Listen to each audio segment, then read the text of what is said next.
पहले तो ये बताइए कि कल 8 फरवरी को पीटीआई के इस तारीखी जलसे पे हुकूमत क्या सोचती है? बिस्मिल्लाहिर्रहमानिर्रहीम। पराचा साहब बहुत बहुत शुक्रिया। देखें, बिल्कुल हम कल एक साल जो मुकम्मल हो गया है हुकूमत का, अल्हम्दुलिल्लाह हम कल यौम तामीर व तरक्की मनाएंगे। और जो एक साल में अल्हम्दुलिल्लाह हमने मईशत के फ्रंट पे, सोशल फ्रंट पे, डिप्लोमेटिक फ्रंट पे जो गेंस इस हुकूमत ने पाकिस्तानी कौम के लिए जो अचीव किया है उसकी तशहीर भी कर रहे हैं, उसको हाईलाइट भी कर रहे हैं। बेशक मखसूस सियासी जमात जो है वो कल इसको ब्लैक डे मनाए, पीला डे मनाए, नीला डे मनाए, किसी किस्म के डे मनाए, लेकिन असल में प्रॉब्लम यह है कि जिस तरह वो एलेज तो करते हैं कि हमारा मैंडेट चोरी हुआ, लेकिन अदालतों में और इलेक्शन ट्राइब्यूनल्स में भी वो अपने केस को सब्सटैंशिएट नहीं कर सक रहे। और यही वजह है कि जब बलूचिस्तान के कई हलकों में जब ट्राइब्यूनल्स ने फैसला दिया तो वो पीटीआई के ख़िलाफ़ आया, जेयूआईएफ के हक़ में भी आया, और इस तरह के मामलात हैं। पिंडी की अगर बात करें तो पिंडी में भी बेशतर पिटिशंस डिस्पोज ऑफ हो चुकी हैं, उन पे एडजुडिकेशन मुकम्मल हो चुकी है और उनके फ़ैसले भी सामने आ चुके हैं। ना प्लेंट की वेरिफिकेशंस थी, ना कोई कागज़ लगाए थे, अपने तई जो जाली फॉर्म 45 बना के उसके साथ चिस्पा किए गए थे। ये तमाम तर चीज़ें जो हैं बारीकी से देखी गई हैं और फिर उनको नहीं देखे ना 8 फरवरी के बाद जो है 8 फरवरी कल वो जलसा कर रहे हैं, फिर वो पूरे मुल्क में कह रहे हैं कि हम एहतजाज भी सिमल्टेनियसली करेंगे, तो हुकूमत को कोई फिक्र नहीं है। हुकूमत के ऊपर किसी किस्म का कोई दबाव, किसी किस्म का कोई असर नहीं पड़ता और उसकी वजह यह है कि अल्हम्दुलिल्लाह हमारा काम बोलता है, बजाय इसके कि हम कोई नैरेटिव बिल्डिंग करें या झूठ फैलाएं, फेक न्यूज़ फैलाएं, मिस इन्फॉर्मेशन फैलाएं, डिस इन्फॉर्मेशन फैलाएं। मैं आपके सामने कुछ चीज़ें ज़रूर रखूँगा आपके नाजरीन के लिए भी, और मैं एक साल का जो मवाजना है वो ज़रूर आप करें कि जो स्टॉक मार्केट 60,000 पॉइंट्स पे थी वो 1,10,000 पे आ गई। महंगाई 28% से, इन्फ्लेशन 6% पे आ चुकी है, इंटरेस्ट रेट 20% से 12% पे आ चुका है, रेमिटेंसेस $2.25 बिलियन से 17.8 बिलियन डॉलर जो है वो क्रॉस कर चुकी हैं। एक्सपोर्ट्स जो है $2.5 बिलियन से $19.5 बिलियन एक्सपोर्ट्स पहुंच चुकी हैं। जीडीपी 2 से 3% से 2.5 से 3.5% पे चला गया है। फॉरेन रिजर्व्स की अगर बात करें तो $4 बिलियन से वो $12 बिलियन पे चला गया है। तो ये हम अपने तय तो नहीं कर रहे।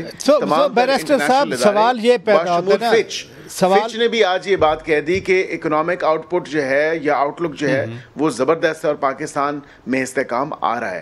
अब ये एक मिनट बड़ी इंपॉर्टेंट बात है, एक मिनट बैरिस्टर साहब, इंपॉर्टेंट बात है कि इस्तेकाम आ रहा है। आप खुद भी रियलाइज़ करते हैं, आपके वज़रा भी रियलाइज़ करते हैं कि इस इस्तेकाम के तसलसल के लिए सियासी इस्तेकाम बड़ा ज़रूरी है। वो कैसे आएगा मुल्क में?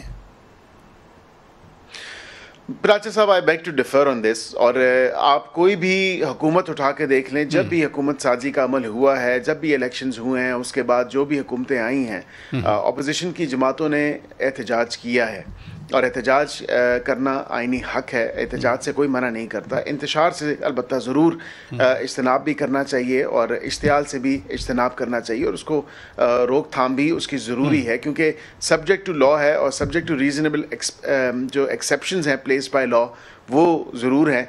मैं ये कहता हूँ कि सियासी इस्तेकाम का माशी इस्तेकाम के साथ आपस में डायरेक्ट लिंक नहीं है और उसकी वजह यह है कि जितनी हुकूमतें माजी में गुजरी हैं, पाकिस्तान की सियासी तारीख उठा के देख लें, उसमें आपको यही मिलेगा कि सियासी जमातों ने, जो अपोजिशन की जमातें हैं, उन्होंने पार्लियामेंट के अंदर और पार्लियामेंट के बाहर एहतजाज ज़रूर किया है। ये तमाम तर चीज़ें इस तरह की हैं कि सियासी अदम इस्तेकाम तो ज़रूर है और उसके लिए, उसको एड्रेस करने के लिए हमने बहरा कोशिश भी की। इनको 10 महीने से दावत भी दी कि आप बैठें, सियासी इश्यूज़ का हल निकालें, लेकिन बरकैफ जो आगे ये इसी में एक सवाल पैदा होता है, अख्तियार करके आपकी कोशिशों से मुज़ाकरात में। आपसे पहले जुनैद अकबर ख़ान इसी शो में थे, आज स्पीकर साहब ने फिर दावत दी है पीटीआई को, तो मैंने उनसे सवाल पूछा कि आप स्पीकर साहब की दावत कबूल करेंगे। वो कह रहे थे कि हुकूमत एक कदम आगे बढ़े। मैंने पूछा क्या कदम आगे बढ़ना चाहिए, उन्होंने कहा हमारी गिरफ्तारियां बंद हों, हमारे लोगों को जेलों में डालना बंद किया जाए। हुकूमत इतना तो कर सकती है ना? देखिए कोई अगर कोई केस ऐसा है वो जो मंजर आम पे लाएं तो बिल्कुल उस पर बात हो सकती है कि हुकूमत ने अगर कोई ज़्यादती किसी के साथ की है तो हम तो ज़्यादती करने वाला नहीं है ना, हम ज़्यादती करने वालों के साथ खड़े होंगे। वो सवाबी में बिल्कुल ज़रूर अपना जलसा कर रहे हैं, वो करें, उनको किसी ने मना नहीं किया, लेकिन उस सूबे की गरीब आवाम के टैक्स के पैसों को तो ना इस्तेमाल करते हुए अपना जलसे करें। अपनी सियासत चमकानी है, अपनी सियासत करनी है तो पार्टी के फंड्स और भी होंगे, उस सूबे की गरीब आवाम के हक पे क्यों डाका मारा जा रहा है? उस सूबे की आवाम के जो खून पे उनकी कमाई है वो टैक्स के पैसों में जो पैसे देते हैं अपनी डेवलपमेंट के लिए देते हैं। एक और अहम चीज़ है और बॉल आ गई आपकी कोर्ट में, क्योंकि आप एडवाइज़र ऑन लॉ हैं। पहले इस्लामाबाद हाई कोर्ट के जजेस खतूत लिखते थे, आज सुप्रीम कोर्ट के 4 जजेस ने ख़त लिख दिया और उन्होंने कहा कि इस्लामाबाद हाई कोर्ट में सीनियरिटी जो है उसके तयन होने तक 10 फरवरी का जुडिशल कमीशन का इजलास कैंसिल किया जाए, क्योंकि उसमें फिर सुप्रीम कोर्ट के जजेस की तैनाती होनी है। हुकूमत इस ख़त को या इस ख़त के कंटेंट्स को कैसे देखती है? देखिए अभी मैंने बिल्कुल देखा कि ख़त मंजर आम पे आए हैं और जो इज़्ज़त-माब जज साहिबान हैं सुप्रीम कोर्ट के, उन्होंने ख़त लिखा अपने चीफ जस्टिस को। ये उनका डोमेन है, वो उसको क्या रिस्पॉन्ड करते हैं।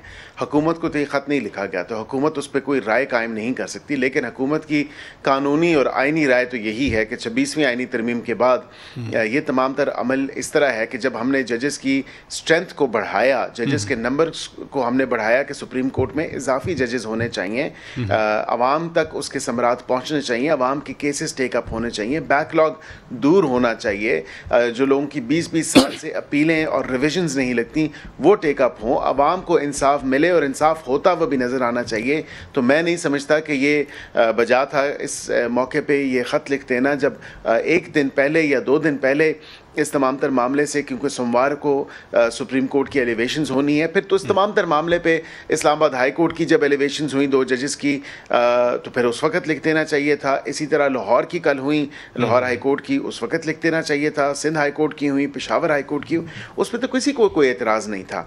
लेकिन ये अब क्योंकि सुप्रीम कोर्ट में जजेस तैनात होने हैं तो उसमें शायद एतराज़ दिखाया जा रहा है, जो कि मैं समझता हूँ कि एतराज़ बनता नहीं है, क्योंकि जजेस का नंबर हमने बढ़ाया आवाम को रिलीफ देने के लिए, ना कि किसी और मकसद से। और वो बिल्कुल कॉन्स्टिट्यूशन बेंचेस में भी जजेस बढ़ेंगे, आम जो रेगुलर बेंचेस हैं उसमें भी जजेस बढ़ेंगे, और जजेस बढ़ने चाहिए ताकि आवाम को रिलीफ फराहम हो सके, आवाम की इश्यूज़ को एड्रेस किया जा सके, उनके जो ग्रीवियंसेस हैं, उनकी जो अपील्स हैं वो टेकअप हों।